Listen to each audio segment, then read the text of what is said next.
Uppington 37, we're getting hot, eh? We're getting lovely. All right, but you know what? At this time of the year, you know, with all the weather and the strange fluctuations, can I tell you, sinus pressure also seems to fluctuate as well, which can lead to painful congestion and discomfort. And today we are exploring hands-on relief with the hospital pharmacist and SAAHIP, which is pretty much the South African Association for Hospital and Institutional Pharmacists.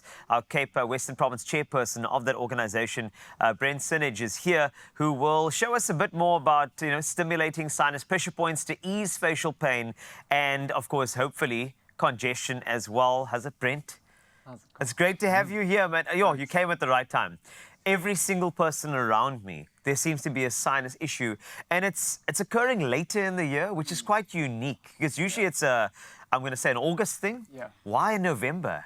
It's crazy. It's more with the flu season still leaking in from winter. Then you've got your spring and all the pollen in the air, and that's causing just, you know, everything together, making it worse.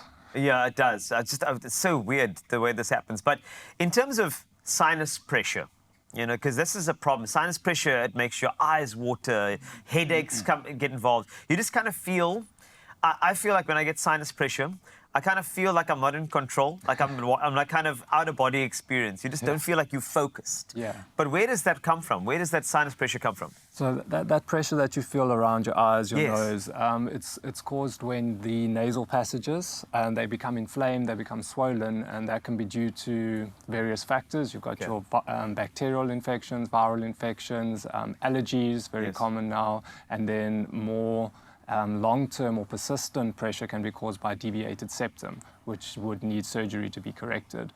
And this inflammation is what causes the prevention of the mucus from actually draining properly out of those cavities, causing pain, discomfort, and that pressure that you feel there. I got you. You're chatting to somebody with a deviated septum. Did you say I need surgery for that? Imagine me getting a nose job. No! Okay, but you know what? If it's a medical nose job, that's fine, right? Yes. Because it's good. Thank you. We'll allow it. Noted. Just letting you know. But please guide me through. We mentioned about actual tactile way to get the pressure, to, you know, kind of relieve the pressure. So what are some of the things we need to note when doing that? Because usually what I do is I pull back this little area over here to get relief. But I think it's mostly because of the deviated septum. But what are some of the pressure points we need to consider?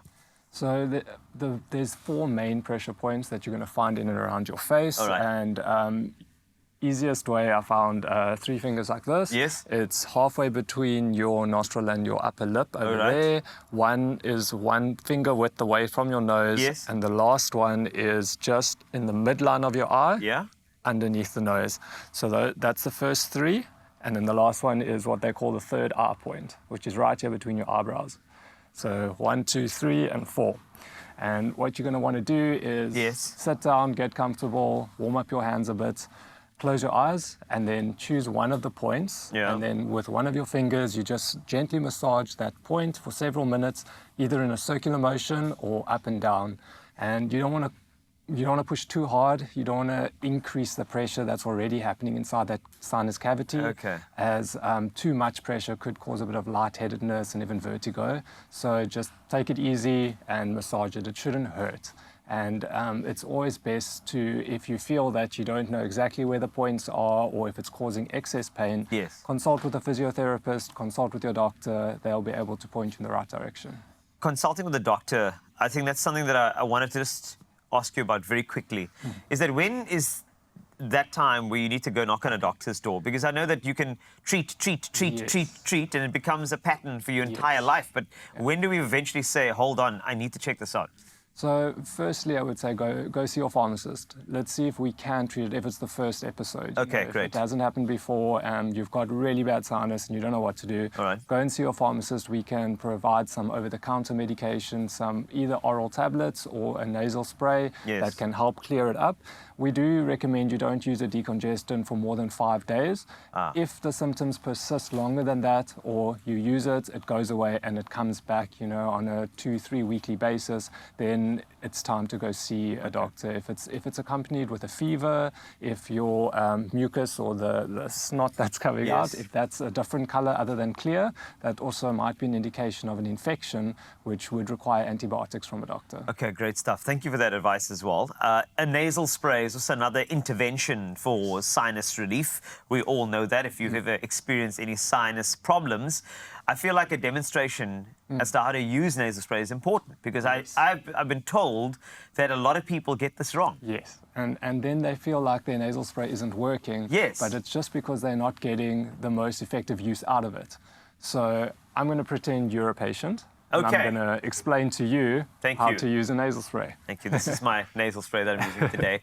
This is it. Okay, so what I do here? Okay, so the first step, which we won't do now, but what I would say is Yes. you need to wash your hands, make sure they're clean because you're going to be touching that tip of the nasal spray to put into your nose. So you're going to wash your hands, make sure it's clear, and then what you want to do is use the cross hand method. So if you're putting it into your right nostril, you use your left hand. Okay. So I'm going to use the deviated septum side first. Okay. That's fine. Okay, so you're going here? You're going to point it, and then you're going to aim the tip of the nasal spray to the corner of your eye, outwards like that. And then spray. As you spray, you take in a slightly deep breath, not a deep breath, because if you breathe too deeply, the active ingredient is just going to go all the way down your throat and cause infection, irritation. So spraying like that, slight breath in, hold it for a few seconds, and then you let it go. But I like the angle. The angle actually kind of coats the cavity as well. Okay, let's do this one. Repeat on the other side.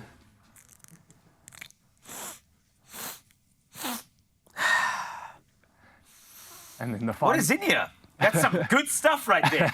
Woo! Hello. No, I'm kidding. This is great. Just generic nose. But I like the fact that we're angling it this way. So it's actually, I feel like it's coating the surface. The surface area is covered as opposed to going all the way to the back. And then you almost taste it immediately. Yes, which you don't want to do.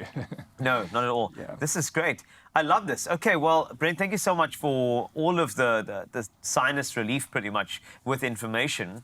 And I think this is why we trust pharmacists, because it's people in your community and people like you that we rely on. And this is why we celebrate pharmacists on the show as often as we can. Thank you, Brent. That's awesome. Love it. Thank you. And there you have it. Simple techniques paired with SINUTAB to free yourself from a blocked nose. Try these tips at home and just breathe easy, fast. Oh, you can make